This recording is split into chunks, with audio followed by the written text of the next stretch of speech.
This case study describes a 55-year-old female who came to us seeking to have her smile broadened before having veneers placed on her teeth. Her primary purpose for seeking treatment was aesthetics. However, she also suffered from jaw pain as a result of grinding her teeth at night and neck pain due to tilting her head back to keep her airway open. We believed that our treatment would alleviate those symptoms as well. This picture shows the patient in profile before her orthodontic treatment began. The purple arrow and red line illustrate how she tilts her head back as she looks forward. As you can see from this diagram, tilting the head back opens the airway and makes it easier for patients like this to breathe. Over time, as a patient continues to keep his or her head tilted back, the neck and shoulder muscles can become chronically sore. However, by moving the forehead into a vertical position, the tongue and soft palate fall back into the airway, creating a blockage. That blockage makes breathing difficult. This picture shows her in full-face smile.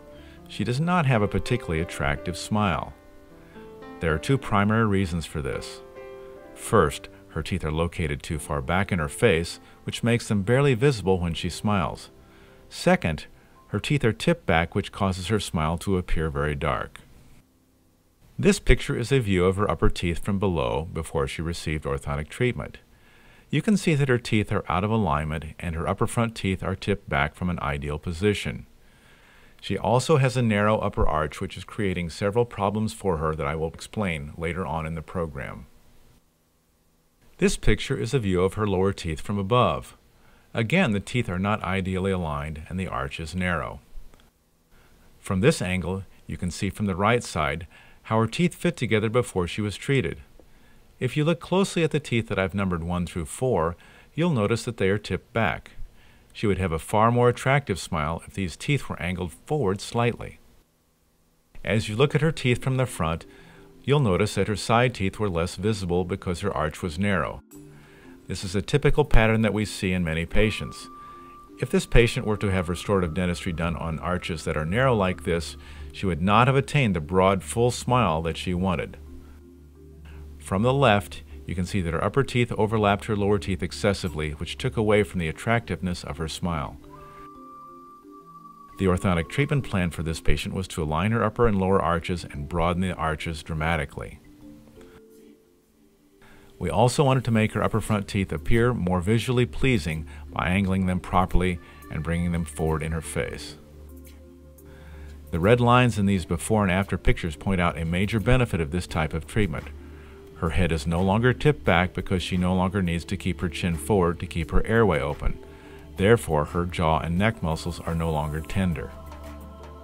The after picture on the right side of your screen shows why proper orthodontic care is such a critical part of restorative dentistry.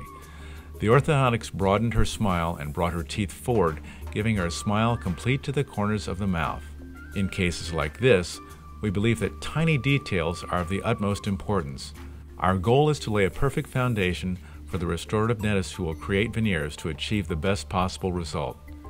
In this case, we focused on 4 critical facets of her treatment to ensure that her veneers would give her the result she was seeking. First, you'll notice a small space, pointed out by the purple arrow, behind her lateral incisor and in front of her eye tooth. We created that space intentionally so that veneers of ideal size and shape could be constructed for those teeth.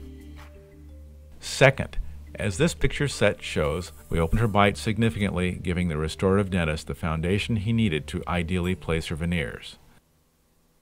Third, we angled her teeth properly so that when the veneers are placed, her smile will be brighter. Finally, we idealized her gum tissue height.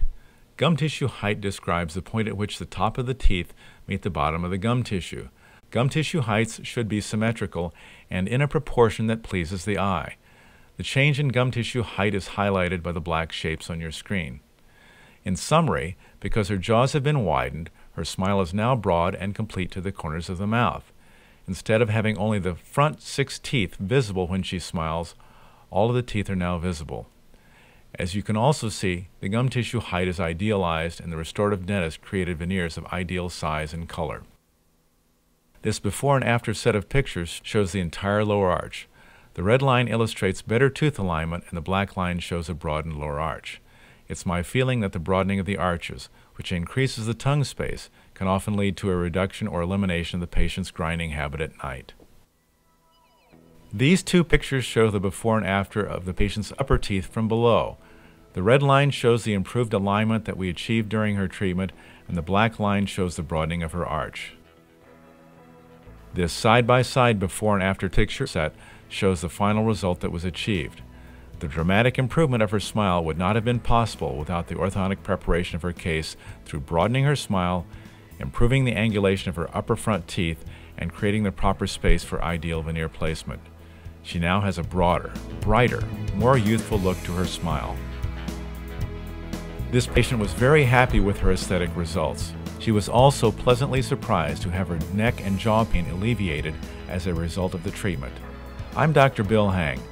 Thanks for taking the time to watch and listen to this case study.